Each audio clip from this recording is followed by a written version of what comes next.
Ang kababalaghan ng hagdan-hagdang palayan, isang kuwento ng paglalakbay at pagbabago. Mga kababayan, may nangyaring hindi ninyo paniniwalaan. Ayaw na naming umuwi. Ang Pilipinas na ang naging pangalawa naming tahanan. Ito ang salitang lumabas sa luhaang bibig ni Ginang Elena, ang 72 taong gulang na asawa ng isang bilyonaryong Ruso habang nasa departure lobby ng Ninoy Aquino International Airport. Noong Abril ng nakaraang taon, sa gitna ng matinding tensyon sa politika, 14 na mayayamang matrona mula sa Moscow ang nagpumilit na maglakbay sa Pilipinas upang masaksihan ang makasaysayang hagdan-hagdang palayan ng Banawe sa kabila ng mariing pagtutol ng kanilang mga pamilya. Ngunit pagdating nila roon, matapos lamang ang 5 minuto, lahat sila ay umiyak ng sabay-sabay at bago matapos ang 1 linggong paglalakbay, nagpasya silang tanggihan ang pag-uwi, isang pangyayaring walang katulad. Alam ba ninyo, ang mga matronang ito na buong buhay na humanga lamang sa kulturang Europeo ay nanginginig ang boses na nagpahayag na sa ilalim ng kaluwalhatian ng sinaunang Banawe, naranasan nila ang pinakamagandang sandali ng kanilang buhay at pag-uwi nila, nagdulot ito ng isang malawakang pagkahumaling sa kulturang Pilipino sa buong lipunan ng Rusya. Mula sa di inaasahang init ng pagtanggap sa paliparan hanggang sa matinding damdaming umantig sa kanilang kaluluwa sa pagtanaw sa malawak na terraces, ang lalim ng espiritual na pagtuklas sa isang simpleng pagsasalo at ang kahangahangang sistema ng pangangalagang pangkalusugan na naranasan nila sa isang emergency na ospital, ano ba talaga ang kanilang nasaksihan at nadama sa Pilipinas? Ito ang kuwento ng mga matatapang na kababaihan na naglakbay sa bansa dahil lamang sa dalisay na paghanga sa kultura, tinatahak ang hadlang ng 40 taong hidwaan sa politika. Sa kabila ng pagiging traidor sa mata ng kanilang paligid at pagbabanta ng pagputol ng ugnayan mula sa pamilya, tumayo sila upang tuparin ang huling pangarap sa kanilang buhay. Ngayon, ikukuwento ko sa inyo ang himalang naganap, kung paanong nabago ng lubusan ang pananaw nila sa buhay sa loob lamang ng 1 linggo. Mabuhay! Ako si Maria Santos, at sa nakalipas na 2 dekada, ako ang nagsilbing tulay at tagapagtaguyod ng ugnayan sa kultura sa pagitan ng Pilipinas at Rusya. Bilang tagasalin na bihasa sa wikang Ruso, marami na akong nag-guide na Ruso, ngunit ang karanasan ko noong Abril ay nanatiling pinaka-espesyal at pinaka-emosyonal sa buong buhay ko bilang interpreter. Noong araw na iyon, nakilala ko ang grupo ng 14 na matatandang babaeng Ruso sa Domodedovo Airport. Ang kanilang edad ay mula 62 hanggang 76 at lahat sila ay asawa ng mga prominenteng pamilya sa mataas na lipunan ng Moscow. Pinamumunuan ni Ginang Elena, kasama sina Ginang Irina, asawa ng may-ari ng isang malaking bangko, at Ginang Marina, asawa ng isang honorary chancellor ng universidad, mga babae na kabilang sa pinakapinagpipitagang angkan sa Rusya. Ang nag-udyok sa kanila na pumunta sa Pilipinas ay isang lumang salin ng nobelang Pilipino na nabasa ni Ginang Elena 50 taon na ang nakalipas. Nabighani siya sa paglalarawan ng kagandahan ng hagdan-hagdang palayan ng Banawe at itinakda niya ito bilang pangarap niya sa buhay ang makita ang mga terraces sa panahon ng pinakamagandang paglago. Sa edad na 70 plus, naramdaman ni Ginang Elena na ito na ang huling pagkakataon niya kaya inanyayahan niya ang kanyang matagal ng mga kaibigan. Ngunit, nang inanunsyo nila ang plano, sinalubong sila ng matinding pagtutol. Dahil sa tensyon sa politika mula noong 2022, sinabi ng kanilang pamilya na hindi ito makatwiran na pumunta sa Pilipinas sa panahong ito. Huwag kang magulat kung tawagin kang traidor. Maaring hindi ka na makabalik sa Rusya. Ang anak ni Ginang Elena ay nagtangkang pigilan siya, sinabing maaari siyang maaresto sa hinalang pagiging espiya. Ang media ng Rusya ay walang humpay sa mga balitang kontra Pilipinas at tinawag pa sila ng kanilang mga kaibigan na taksil. Gayunpaman, hindi nagbago ang desisyon ng 14 na kababaihan. Nanindigan sila sa paniniwalang hindi kailangang makialam ng politika sa kultura. Ang kagandahan ay walang hangganan. Sa araw ng kanilang pag-alis, walang sino man sa pamilya ang naghatid sa kanila sa paliparan. Ang kanilang mga asawa ay tumutol hanggang sa huli, at ang kanilang mga anak ay nagsabing hindi nila maintindihan ang kilos ng kanilang ina. Umalis sila ng nag-iisa. Sa loob ng eroplano, nagpahayag sila ng kaba. Talaga bang magiging maayos ang lahat? Baka salubungin tayo ng malamig? Ako rin, sa totoo lang, ay nag-alala. Hindi ko alam kung ano ang magiging pagtanggap sa panahong sensitibo sa politika. Ngunit, mula sa sandaling lumapag kami sa NAIA, lubusang nabago ang aming inaasahan. Matapos ang anunsyo sa Tagalog na, dumating na po tayo sa Ninoy Aquino International Airport. Salamat po sa inyong pagbisita. Sumunod ang anunsyo sa wikang Ruso. Nagulat si Ginang Elena. Nag-anunsyo pa sila sa Ruso. Sa daanan patungo sa immigration, naranasan namin ang unang shock nang makita ng airport staff ang grupo namin ng Ruso, ngumiti sila at bumati, mabuhay, sa Tagalog, at pagkatapos ay Dobro pozhalovat v Filipini. Welcome to the Philippines, sa Ruso. Agad na nagbago ang ekspresyon ng lahat. Nawala ang pag-iingat at napalitan ito ng pagkamangha at damdamin. Sa immigration counter, nagkaroon ng pangalawang sorpresa. Ang immigration officer ay nagbigay ng espesyal na atensyon sa mga matatandang kababaihan. Nagbigay sila ng upuan para kay Ginang Marina na nahihirapang tumayo ng matagal at tumulong pa sa pagdadala ng mabibigat na bagahe. Ang ganitong malasakit ay hindi nila naranasan kahit sa Moscow. Sa baggage claim, nagkaroon ng pangatlong emosyonal na sandali. Isang Pilipinong empleyado ang lumapit at nagsalita ng matatas na Ruso. Mga ginang ng Rusya, maraming salamat po sa pagdating ninyo sa Pilipinas ngayong panahon ng kasaganahan. Ang ating mga hagdan-hagdang palayan ay luntian at napakaganda ngayon. Nang tanungin ni Ginang Irina na nanginginig ang boses, sinasalubong ba talaga kami, mga Ruso?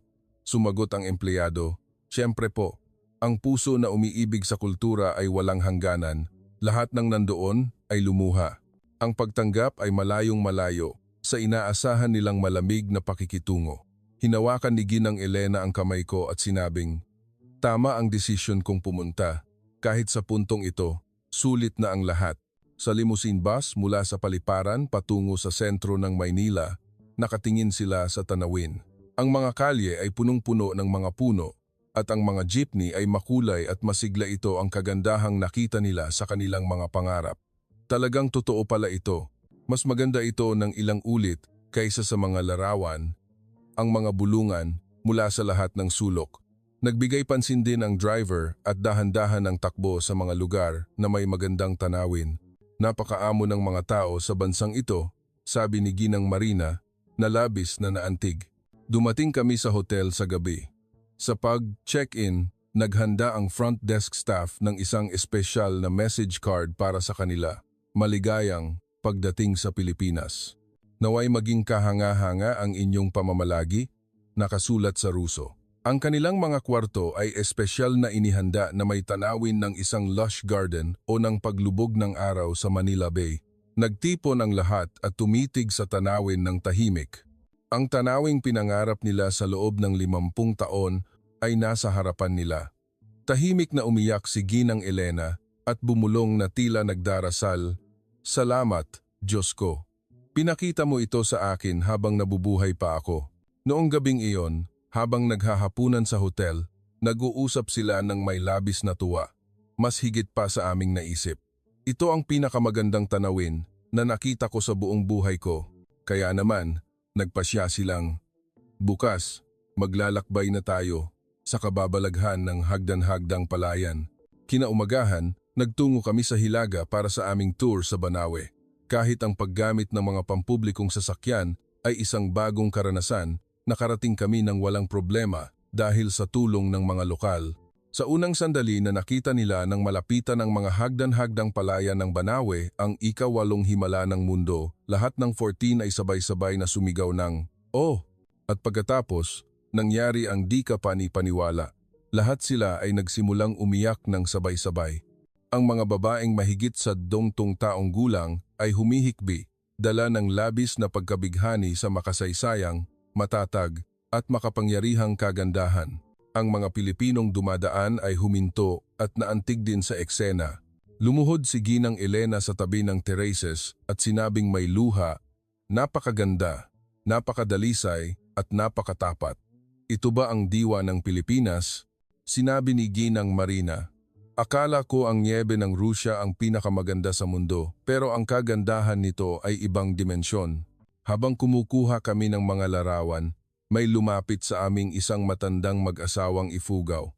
Mga taga-Rusya pala kayo. Salamat sa inyong pagbisita upang makita ang aming mana, sabi nila. Nang sumagot si Ginang Irina sa simpleng Ingles, beautiful so beautiful, ngumiti ang mag-asawa at inalok kami ng isang maliit na hinabing pasalubong bilang alaala. Muli, umiyak sila sa damdaming ito ng pakikipag-ugnayan. Napagtanto nila na ang puso ng tao ay maaaring magkaisa, lampas sa hidwaan ng politika. Kinahapunan, pagsasalo kami. Sa isang lokal na bulwagan, naranasan namin ang formal na pagsasalo na sa simula ay awkward para sa lahat. Hindi sila sanay sa pag-upo sa lupa o sa paraan ng sharing. Ngunit sa maingat na paggabay ng isang manang, unti-unti nilang naunawaan ang diwa ng bayanihan at pagsasalo ng Pilipino. Naantig ng malalim ang lahat sa salitang malasakit na ipinaliwanag ng manang. Nang marinig nila na ang ibig sabihin nito ay malalim na pag-aalala at pagmamalasakit na tila sa sariling pamilya, sinabi ni Ginang Elena, iyan mismo ang karanasan namin sa pagdating namin sa Pilipinas. Habang nakikibahagi sa simpleng lutong bahay, naramdaman nila ang lalim ng espiritualidad na nakapaloob sa pagsasalo. Dahil sa karanasan ni Ginang Marina bilang guro ng pilosopiya, naunawaan niya, hindi lamang ito ritual ng pagkain. Ito ay pilosopiya ng buhay. Ang oras ng katahimikan, habang nakikibahagi sa simpleng pagkain ay isang bagong karanasan, matagal na akong hindi nakaranas ng ganitong kapayapaan sa puso. Para itong nalinis ang aming kaluluwa mula sa magulong buhay sa Rusya, sa gabi ng ikatlong araw, nagkaroon ng di inaasahang pangyayari. Habang naghahapunan, biglang hinawakan ni Ginang Irina ang dibdib niya at bumagsak. Sa edad na 60 at may chronic heart condition, mukhang seryoso ang sitwasyon. Nagulantang ang lahat at nag-alala rin ako. Ang medical emergency sa ibang bansa ay laging pinakamalaking alalahanin. Agad akong tumawag sa 911. Nang ipaliwanag ko ang sitwasyon sa Tagalog, sinabi ng operator na maghahanda kami ng staff na may kakayahang magsalin sa Ruso. Nagulat ako sa ganitong atensyon. Wala pang 5 minuto, dumating na ang ambulansya. Labis na humanga ang lahat sa profesionalismo at bilis ng mga paramedic. Ang bilis ng pag-assess sa kalagayan ng pasyente at ang pagbibigay ng angkop na first aid ay hindi pa nila nakita kahit sa Rusya. Lalo na ang pag-iingat sa isang matandang pasyente ay nagbigay ng kapanatagan sa aming kasama. Ang ambulansya ay may kumpletong modernong kagamitan at patuloy na binabantayan ang kalagayan ng pasyente habang nagbibiyahe. Isa sa mga paramedic ang nagpaliwanag ng sitwasyon sa simpleng Ingles habang patungo sa ospital, kaya kalmado kaming sumunod. Pagdating namin sa isang major hospital sa Maynila, isa pang kahanga-hangang serbisyo ang naghihintay. Sa reception, may bintana para sa mga dayuhang pasyente at agad kaming inasikaso ng isang medical interpreter na nagsasalita ng Ruso. Ang lahat ay nagpahayag ng paghanga sa ganitong sistema. Ang bilis ng check-up ay kahanga-hanga rin. ECG, blood test, at cardiac ultrasound, lahat ng test ay natapos sa loob lamang ng 1 oras. Sa Moscow, karaniwan na ang maghintay ng ilang araw para sa cardiac test, ngunit dito, agad itong ginawa dahil sa emergency referral. Sa kabutihang palad, ang resulta ay hindi malala at na-diagnose lamang bilang pansamantalang arrhythmia dahil sa pagod sa biyahe. Inirekomenda ng doktor na manatili ng 1 gabi dahil sa edad ni Ginang Irina, ngunit ayaw niyang masayang ang biyahe niya sa Pilipinas, kaya humingi siya ng gamot at nagpasyang umuwi. Ang serbisyo sa pharmacy ay kahanga-hanga rin.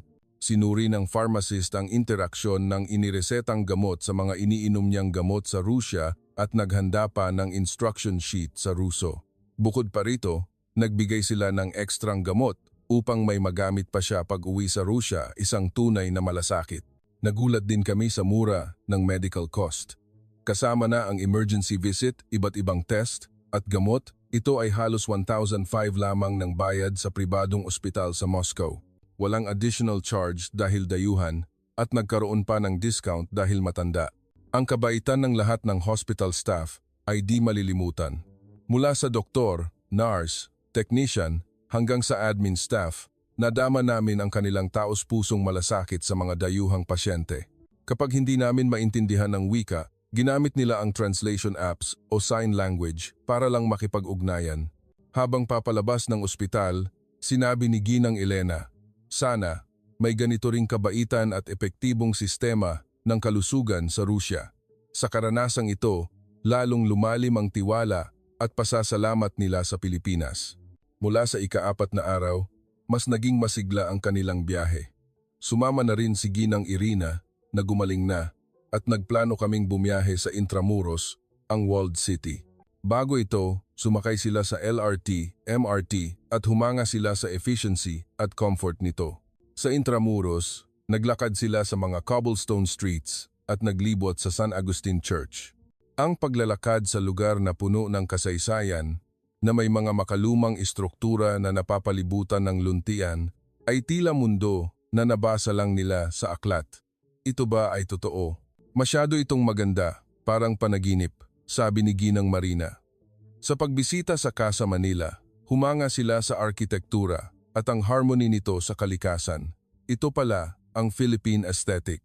Ang tradisyon at kalikasan ay perpektong nagkaisa. Sa Intramuros, nagkaroon din sila ng pagkakataong magsuot ng barot saya, ang 70+ na kababaihan na nakasuot ng tradisyonal na kasuotang Pilipino habang nagpapalitrato sa tabi ng makasaysayang pader ay tunay na kahanga-hanga. Nagkaroon sila ng heartwarming na ugnayan sa mga Pilipinong tumulong sa kanila na magdamit. Noong gabi ng ika-5 araw, habang nag-uusap kami sa hotel, may lumabas na di inaasahang pahayag. Tahasan na sinabi ni Ginang Elena, "Ayaw ko nang umuwi." Ang iba ay nagsimulang sumang-ayon, Ako rin. Wala namang makakaintindi sa kagandahang ito pag-uwi namin sa Rusya. Baka hindi kami paniwalaan ng aming pamilya kapag ikinuwento namin ang Pilipinas. Kung maaari lang, gusto kong manirahan dito kahit tuwing panahon ng paglago lang, taon-taon, sunod-sunod ang kanilang mga pahayag. Akala ko nagbibiro sila, ngunit seryoso ang kanilang ekspresyon. At kinabukasan, sa araw ng kanilang nakatakdang pag-uwi, naganap ang insidente ng pagtanggi sa pag-uwi sa NAIA. Sa departure lobby ng NAIA, lahat ng 10 putano ay umupo at sinabing, "Ayaw naming umuwi. Gusto pa naming makita ang mas maraming terraces. Gusto pa naming makihalubilo sa mababait na Pilipino. Handa na kaming magalit ang aming pamilya sa Rusya." Naguluhan ang mga airport staff. Ngunit nang maunawaan nila ang sitwasyon, naging mainit ang kanilang tugon. "Naiintindihan po namin ang damdamin ninyo, pero nag-aalala po ang inyong pamilya, mahinahon nilang sinubukang kumbinsihin sila. Sa huli, sa pangakong, babalik kaming muli sa susunod na taon upang makita ang hagdan-hagdang palayan, sumakay sila sa flight. Sa loob ng eroplano, patuloy ang kanilang excitement. Ito ang pinakamagandang 1 linggo ng aming buhay. Ang kagandahan ng Banawe ay hindi kayang ipaliwanag ng salita. Ang kabaitan ng Pilipino ay naging yaman sa aming puso, ang kanilang pag-uusap. Pagdating sa Moscow, nagulat ang kanilang pamilya na sumalubong sa kanila. Ang kanilang mga mukha ay nagliliwanag. Sila ay parang ibang tao kumpara sa mga balisang mukha noong sila ay umalis. Nang makita ng pamilya ang kanilang tuwang-tuwang pagkukuwento tungkol sa karanasan nila sa Pilipinas, unti-unti silang nagsimulang umunawa. Pag-uwi, nakuha ng kanilang mga kilos ang atensyon. Si Ginang Elena ay nagtayo ng Filipino Cultural Salon sa Moscow. Nag-organisa siya ng photo exhibit ng mga terraces, demonstration ng pagsasalo at food tasting ng mga pagkaing Pilipino at laging punong-puno ang lugar. Nagbigay ng special lecture si Ginang Marina sa universidad, ang Pilipinong estetika ng malasakit at diwa ng pagsasalo. Dumagsa ang mga estudyante at nagdagdag pa ng mga klase. Ang popularidad nito ay umabot pa sa mga estudyante ng ibang kurso at mga mamamayan. Si Ginang Irina, batay sa karanasan niya sa ospital, ay nagsumite ng mungkahi sa gobyerno ng Rusya. Kasama rito ang mga konkretong pagpapabuti sa pangangalaga ng mga dayuhang pasyente at efficiency ng emergency medical system. Ang media ng Rusya ay nagbigay din ng atensyon. Ang mga istasyon na noong una ay kritikal ay naantig sa dalisay na kwento ng kulturang karanasan at nagsimulang gumawa ng mga special feature tungkol sa Pilipinas. Ipinahayag nila ang kahalagahan ng cultural exchange na lampas sa politika at maraming manonood ang sumang-ayon. Nagkaroon din ng pagbabago sa travel industry. Biglang tumaas ang inquiry para sa Pilipinas at ang tour sa panahon ng kasaganahan ay agad na naubos. Hindi na ang tradisyonal na sightseeing, kundi ang mga programang nakatuon sa cultural experience ang naging popular. Umabot din ang impluwensiya sa edukasyon. Kumalat ang pagpapakilala ng Tagalog education sa mga paaralan ng Moscow at St. Petersburg. Itinatag ang mga Philippine Culture Research Group sa iba't ibang lugar at tumaas ang interes ng mga kabataan sa Pilipinas. Pagkalipas ng 6 na buwan, bumalik sila sa Pilipinas ayon sa kanilang pangako, kasama na ang kanilang pamilya sa pagkakataong ito. Ang mga asawang tumutol noong una ay naengganyo matapos makita ang pagbabago sa kanilang mga asawa. Ang mga anak ay sumama rin dahil gusto nilang makita ang bansang lubusang nakapagpabago sa kanilang ina. Sa pangalawang pagbisita, mas lalo silang lumalim sa kulturang Pilipino. Nag-aral sila ng seryosong weaving, sumubok sa calligraphy at tinikling at natuto pa ng pagluluto ng adobo. Naantig din ang pamilya sa ganda ng Pilipinas at ibinahagi ang damdamin ng mga matrona. Sa kasalukuyan, itinatag ng Labang 14 na kababaihan ang Cultural Exchange Organization na tinatawag na mga bulaklak ng bayanihan. Bawat tagsibol, bumibisita sila sa Pilipinas at tuwing taglagas, nag-oorganisa sila ng Filipino Cultural Event sa Russia. Ang grassroots exchange na ito, na walang kinalaman sa hidwaan ng politika, ay nakakuha ng atensyon mula sa dalawang gobyerno. Si Ginang Elena, na ngayon ay 75 taong gulang, ay patuloy na nag-aaral ng Tagalog araw-araw. Nais niyang makapagsabi ng maraming salamat po sa Tagalog sa susunod na panahon ng paglago. Nag-iingat din siya sa kalusugan at nakangiti siyang nagsasabing, gagawin ko ang lahat basta makita ko lang ang mga hagdan-hagdang palayan. Sa karanasang ito, lalo kong napagtanto ang kapangyarihan ng kultura. Natutunan ko na ang puso na naaantig sa kagandahan ay universal, lampas sa hidwaan sa politika at hadlang ng wika. Nasaksihan ko ng harapan ang kapangyarihan ng kagandahan ng Pilipinas na pag-isahin ang puso ng tao. Patuloy akong magsisilbing tulay para sa cultural exchange sa dalawang bansa.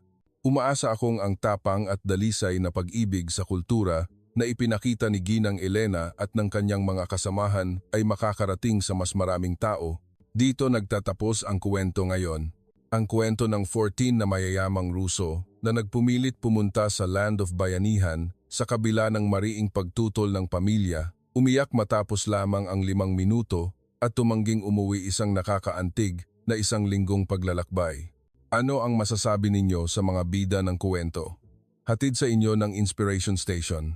Kung nagustuhan ninyo ang kwentong ito, paki-like at subscribe po sa channel.